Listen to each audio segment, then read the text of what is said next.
Mather, and here I am in Brisbane, Australia. Can you hear me? I'm really excited to share with you something that I'm really passionate about, and that is stories. So let's jump into the main game. And the main game here is the second best job in the world. And it's all about stories and how stories can change your life. In 2006, I was bundled into the back of a helicopter and taken to a top secret location. Now, how secret was this top secret location? Well, the Prime Minister of Australia wanted to go. They said no to him. Sir David Attenborough wanted to go. They said no to him.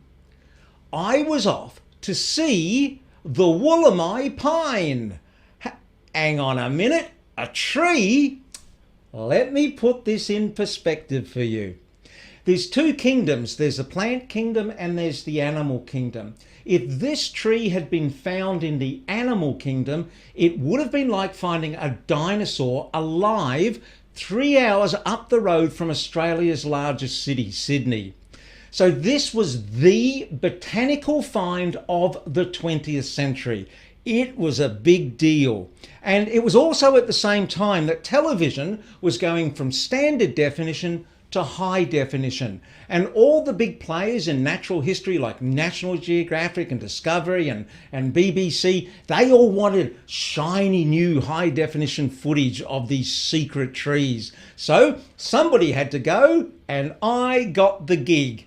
Now they were really serious about me not revealing the location. So I had to have all my equipment checked to make sure that I didn't have any GPS devices. I had to sign a 3-page disclaimer document saying I wouldn't reveal the location. And everybody who took the helicopter flight in was blindfolded, except the pilot. Now, when you go in there, it's only a short ride, it's only about 15 minutes, and you come down below the rim of this deep canyon. And you know you're below the rim of the canyon because you hear the sound of the rotor blades bouncing back off the walls. And they say, take off the blindfold, and something strikes you straight away. There is nowhere to land the helicopter, except for one little ledge. Now this ledge is only big enough for the helicopter to come in and put the front of its skids there, and it hovers under full power. And you're there with the blades spinning. They're about a metre away from the next rock wall in front. You open the door and the smell of avgas hits you and little pebbles are abrading your face, and you slide all your gear out. The helicopter flies away and you're left in this beautiful silence with your next problem. And that is you are 600 feet above the valley floor. So from there it is 3 long abseils down, and it's dark and it's mossy and it's spongy. There's only 10% available light down there. And when you get down there, these Wollemi pine trees, they're odd looking trees. The strangest thing of all is like someone has glued Cocoa Pops. Now that's a cereal, like little chocolate rice puffs or something. And they glued it around the tree like this. But the most amazing thing is when you look down at your feet, you see these tiny little Wollemi pines. They're 25 millimeters or an inch high. They're 25 years old. 100 millimeters high, 100 years old. And there these little trees sit, waiting for one of the big trees to fall, the sunlight to stream in, and then they get their chance to grow. Well, that is exactly like my television career, because my whole career as a documentary cameraman, I had in front of the lens what I called my VIPs, my very inspiring people. Now, these people really affected my thinking, and through their stories, they affected my life. And I want to share some of those stories with you today. And I wrote those stories in a book called The Second Best Job in the World that was published by HarperCollins in 2010. You can still go get it. There's no hard copies left now. You have to get a digital copy. But if you write a book called The Second Best Job in the World, it naturally leads on to the obvious question. Yep, that's the question. Who's got the best job in the world? Well, I'm going to tell you. And you know, I've told this to thousands and thousands of people, and not one person has ever disagreed with me. The person who has the best job in the world is Sir David Attenborough. Now, you probably know him from all his 50 or 60 years of doing these wildlife documentaries in the most amazing locations in the world. Well, the reason David Attenborough's got the best job in the world and I've got the second best job in the world is that David Attenborough has been, I have been to many of these same locations that David Attenborough has been to, but David Attenborough did not have to carry the bags. This is the hidden side of being a documentary cameraman. Sure, we did a bit of that filming stuff out there, but honestly, the main thing I used to be was a glorified baggage handler. I used to take these 20 cases of equipment around the world for 20 years, on to baggage carousels, off baggage carousels, onto trolleys, into cars, into hotels, you name it. But the really good thing was that wherever the bags went, they were going to where I was going to meet interesting people. Now, when I wasn't doing this, I was doing what a lot of people considered to be dangerous things. And like when I was a climber, I obviously, I did it, but these dangerous things, I wasn't that good at them patently, because when I was a climber, I fell 40 feet onto my head. And I used to surf, and I came that close to drowning. And I used to race motocross bikes, and I had a head-on collision and went over the handlebars, and I've electrocuted myself twice. Now, the reason I've taken this little diversion and told you that is because I ask other people, do you like doing dangerous things? And most people go, oh, no, I don't like doing dangerous things. And that always strikes me as strange, because assumptions are dangerous things to make, and most of us don't have a problem making those, do we? Now, someone who made dangerous things for a living was Harry Houdini. He used to do dangerous escapes. Now, he was locked in a jail cell once that was touted as inescapable. Who'd they think they were dealing with? Some sort of amateur? Harry was ahead of the game. You see, he had smuggled in his secret lock-picking tools and his 5 hidden matches. Now, these matches, they burned with the dimmest of yellow light, but it was all he needed to begin the lock-picker's delicate dance of pressure, release, pressure, release. And the first match burned through, the second, the third, the fourth, and on the 5th, he knew he had a really big problem, because every sensation feeding back to his fingers was inexplicably wrong. And as that last match collapsed into darkness, Harry felt a feeling he was unaccustomed to: defeat. And he was confused and he was angry, and he threw himself against the door, and the door swung open. You see, by pure accident, the door had never been locked. But in his mind, it was locked. And that was all it took to keep the greatest escape artist of all time from opening a jail cell and walking free. So if the greatest escape artist of all time can be trapped by his assumptions, what chance have we got? So I want to spend the rest of my time with you here at the Real International Film Festival, and I want to talk to you about 2 assumptions that I had made in my storytelling, my visual storytelling documentary career. And then I'm going to make sure I get through these, because I want to leave time for the bonus assumption, because it's a goodie. So the first assumption that I made was I will never change. You see, I thought I was tailor-made for this documentary camera gig. And in many ways I was, because it is a beautiful balance of creativity and practicality. And I just love that. And I thought they were going to cart me off, camera still on shoulder in a wooden box. But remember those VIPs, those very inspiring people? Yeah, it's them and their stories. Yeah, they messed with my head. So I want to share with you now a story about Police Constable Graham Waddington, PC Graham Waddington. Now, I met PC Graham Waddington in Banbury in England. Now, Banbury is a place of lower socio-economic problems, and there's a school there called Drayton Comprehensive. It's a pretty tough school, and that's where PC Waddington was stationed. He was a police officer whose office was at the school. Now, to give you an idea of how tough this school is, and I hope this goes across the Pacific Divide, is, do you know celebrity chef Gordon Ramsay? You probably know him from Hell's Kitchen and those programs. Well, you know that he's a pretty angry, lippy, sweary sort of person. Yeah, that's what his persona is. He went to school at Drayton Comprehensive. So if you can imagine a whole school full of these 14 to 17-year-old little mini-me Gordon Ramsays, all you running around and swearing at, yeah, that's the sort of school it was. Now, this school had many problems, and one of the problems it had was the kids were sniffing aerosol cans. So PC Waddington was speaking to a classroom full of these 25 little Gordon Ramsay mini-me's, and I was filming it from the back of the room.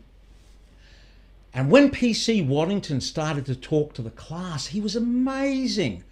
A spell came over the class. You see, he didn't talk at them, he just talked with them, not above them, not below them, but just with them. And they and me were hanging on his every word. Well, the half hour went quickly and the bell rang, and the kids all have their bags in class there. So the tables and the chairs were scattering everywhere as they made it to the door. And from my position in the back of the room, I was the only person who saw this. 3 boys walked past the front desk without saying a word. They reached into their bags and took out a can of aerosol and left it on the desk. And I went, wow.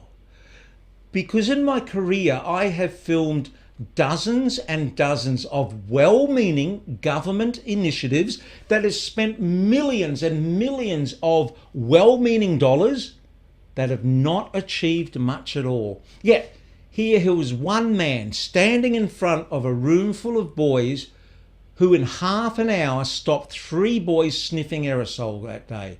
And something went off in my head. And I said, I am going to be doing this one day. This idea of direct action. I'm going to be standing in front of a room full of people affecting change. I had no idea what that was going to be, how it was going to happen, when or where. I just knew it. So with these ideas in my head, I went back to doing what I was really good at. Yep, being a glorified baggage handler. And I just carried more and more of these cases around the world. And of course, where the cases were, they led me to interesting people. And as I was filming these people, I realized I had my own private anthropological lab where I could study people. And I started to look for patterns, because when you do documentary filming, you with people sometimes for days, weeks, months, and sometimes periodically repeating over years. So you get to see a different side of things. And I started to study them, and I looked for patterns because I wanted to know what they knew that allowed them to be in front of the camera affecting change, where I had this now drive and passion to be, but I didn't know how to get there. So I worked it out. It took me years and years of studying, but I worked out the common thing of successful people in front of the camera. Now, when I say success, that's by all metrics of success. I'm not just talking financial or educational, all metrics of success. People who were doing the thing that they wanted to do. And I worked it out. This is what I discovered, that extraordinary people are ordinary people who do extra. You see, with hanging out with these people, I got to see continually these people, they had a base talent, but they turned up early and they went home late. consistently. And this was the most liberating thing I had ever discovered. You know why? Because think about it. To be extraordinary means you have to be ordinary to begin with. And Your Honor, Exhibit A, the world's most ordinary man. I don't think I've been gifted with any particular talent, but I have always been willing to start early and go home late. So with this newfound sense of optimism, I went back on my journey to discover how I was going to affect change in the world. So, of course, I went back to doing what I did best yet, the glorified baggage handler. And sometimes that was very cold and very wet and very muddy. The second assumption that I'd made was I assumed that change was a process because years and years went by and I was still behind the camera. I mean, I had a great gig, don't get me wrong, but I couldn't work out, I couldn't get in front of the camera metaphorically in front of the camera to affect change. And I made a mistake. I thought that change was a process. I thought if you just kept on turning up and applying yourself, things would happen. No, somebody told me differently. Another one of my VIPs. And his name was Jimmy Filiaggi. Now, Jimmy was your punk kid around town in Lorain County in Ohio. Now, Jimmy had an anger management problem, and that's where his nickname, Diffuse. He had a short fuse. You did not want to get into a fight with Jimmy and poke him in the chest like that. Worst thing you could ever do. No, sir. This anger he had, it took him down a very bad path, and it all culminated with him getting in a very heated argument with his wife, Lisa. He put a gun to her head and pulled the trigger. He was charged with murder, and he was sentenced to death. And I met him on death row in Mansfield Prison in Ohio. Now, death row is a prison within a prison within a prison. And it's really quite hard to get in there. So when you get in, you make the most of the time. Now, the reason we were in there, we were filming a documentary about the science of anger. And we wanted to talk to Jimmy about choices he had made and a choice he was going to have to make that very few people on the planet would ever have to make. You see, at this time, the mandated form of execution in Ohio was the electric chair, and they were just bringing in lethal injection. But it wasn't mandated by law, so the prisoner was given the choice of how they would die. And this is what we call Jimmy's choice. And it was a very unsettling subject to be part of. So this time we had with Jimmy, we had an hour with him in there, and it went very quickly. And when the hour came up, they came straight in, and Jimmy was shuffled out. And as he was being let out, I thought, how often do you get to be on death row with someone convicted? And I thought, boy, he's had a life. It's completely different to mine. What could he share with me? So I thought, heck, why don't I ask? So as he was being let out, I just said, hey, Jimmy, is there anything you can share with me that might help me? I know it's a bit of a dumb question, maybe. Anyway, to my surprise, he said, yeah, okay. And he said, come here. Now, Jimmy had been on death row for 12 years by the time we had met him. So he was older. He was a bigger man, and he's quite tall. He's maybe 6'3", 6'4". And he said, come here. Oh, bit intimidating. And so he's shackled from his ankles to his waist and his waist to his wrist. And he said, come on. And so I came up close to Jimmy, and he said, lower your head down. Huh? He said, yeah, lower your head down. All right.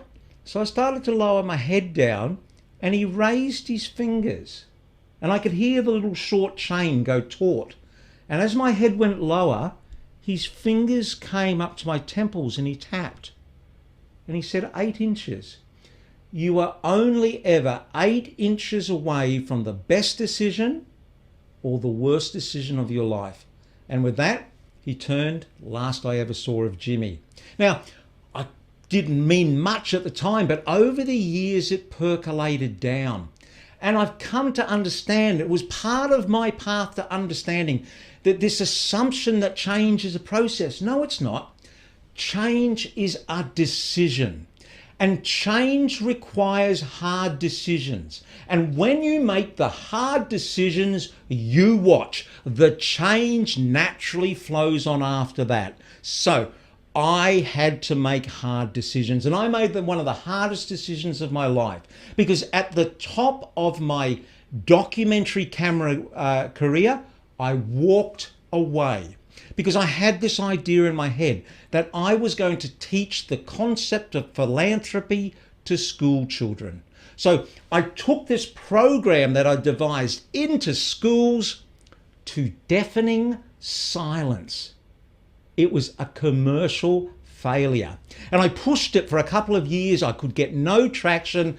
And then by this time, my TV career had sailed off into the distance, and I was left with no job and no money. So I had to reinvent myself. Now, one of the things I used to do as a cameraman was always carry some magic in my camera vest, because get this, people don't trust the media. Oh, I know. So a little bit of magic used at certain times was a great way to build rapport, to build bridges, to break down barriers. So I took these basic skills that I had in magic and I built upon them and learned really fast and transformed myself into a professional magician. Now, I primarily did kids and family shows, and this was okay until I had a horrible realization after doing this for a couple of years. I realized that I had become a glorified baggage handler again, because I was just taking magic cases into shows and bringing them all out again. I thought, this is not what I signed up for. So this led me on to having a YouTube channel, and I became a YouTube magician. Now, this was in the early days of YouTube, and back then it was a successful channel. It had 30 million views, 140,000 subscribers. I mean, back in the early days, that was doing pretty well. So this led me on to building what was called Kids Entertainer Academy. It was the world's first online training academy for professional children's entertainers. So we took people all around the world. I did this in partnership with a person in England, and we took people all around the world who had this desire to be a professional children's entertainer but didn't know how. So we taught them the skills, but we taught them the mindset and the underlying psychology to take them from being stuck to being unstuck, to be sometime, part-time and full-time professional children's entertainers. I sold this business 4 or 5 years ago, and that same psychology of change and mindset, I've gone back to what I really know best, and that's video. And now I'm known as the Video Magician, and I work with businesses to help them implement video, because they're very slow to implement it. It's not the technology. You can use a smartphone. I've used the best cameras in the world. The only camera I use now, the only camera I own, are my smartphones. So it's not technology. You can press a red button. It's people. People are resistant to change. So that's what I'm good at. I'm helping people make change in their life. And I'm loving doing this out there. And this is part of what I do. I'm now a speaker as well. So I owe a lot of my change that I've been able to ordinary people and their stories. And I'd like to again thank PC Graham Waddington for helping me understand that extraordinary people are ordinary people who do extra. And Jimmy the Fuse Filiaggi, he really helped me on that path to understanding if you want change to happen, you've got to make hard decisions. Now, all those stories, their stories, they changed my life. Here's the thing, I had to carry those 20 cases around the world for 20 years to hear their stories. You now can have access to all these stories in volumes far greater than I ever would, and you don't have to carry those 20 cases, because stories can change your life. All you have to carry instead of those 20 cases, this is a no baggage required thing, is one tiny little case, your smartphone, because on it you have the gift of podcasts and you have the world's best thinkers and storytellers on there. So how do you access them? If you're not a podcast listener, then come out with me on Footpath University. I'm out there at 5 a.m. every morning. You don't have to, you can do it whenever you want. But what you do is you trade a half an hour or an hour of television at night for some time in the day where you're going to go for a walk, put on a set of headphones and listen to a podcast. It's what I call getting a big mind and a small waistline. So if you want some starter podcasts to get you going, to get you thinking about change, I've got a little site there called footpathuniversity.com. It's all free, go along and it might help you. So now I want to get on to this last bit here. I want to do the bonus assumption. Now, the bonus assumption happened on the Yucatan Peninsula. The Yucatan Peninsula is that thumb of land that sticks out of Mexico into the Gulf of Mexico, sitting down there below Texas. Now, you would not want to have been on the Yucatan Peninsula 65 million years ago, because that's where the meteorite that hit Earth and wiped out the dinosaurs, that's where it landed. I was there with NASA, and NASA were drilling core samples to try to unlock the mysteries of what happened from the layers of the rock. Now, when you do these sort of documentaries, you always have to allow time to get aerial shots. Well, we had left it to the last moment. And on this hot Mexican afternoon, we'd booked a little plane, we got to the airstrip, and the pilot was nowhere to be seen, and we're watching the sun go down, and it's just myself and a producer named Richard Smith, and we were standing there getting more anxious, and a young Mexican man came up. He was 19, 20 years old, and he just stood with us near the planes, and it was a little bit awkward. And all we got out of him, because we didn't speak Spanish, he didn't speak English, that his name was Ronnie. Ronnie, Ronnie. So I did what I always did when things were a little bit awkward. I reached into my camera vest, took out a little bit of magic, did a little bit of magic for Ronnie, got him smiling and laughing. The pilot came, hurry, hurry, we must go, we must go. So we all bundled quickly into the little plane, took off into the hot Mexican skies, bouncing around there in the thermals. And it quickly became apparent to us that we were flying above Mexico in a little bubble of assumption, because we had assumed that Ronnie was with the pilot.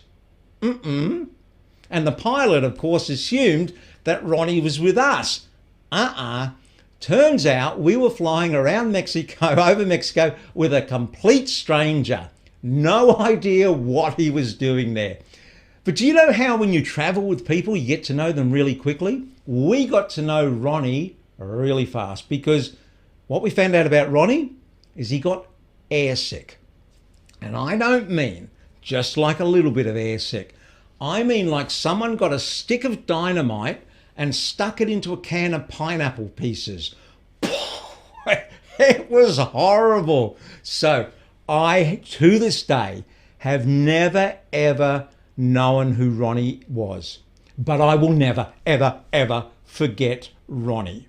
So to finish off our time here, I want to do for you that same trick that I did for Ronnie on that hot Mexican afternoon. And I've named this trick in honor of Ronnie. It's called Ronnie's Mysterious Knot of Yucatan.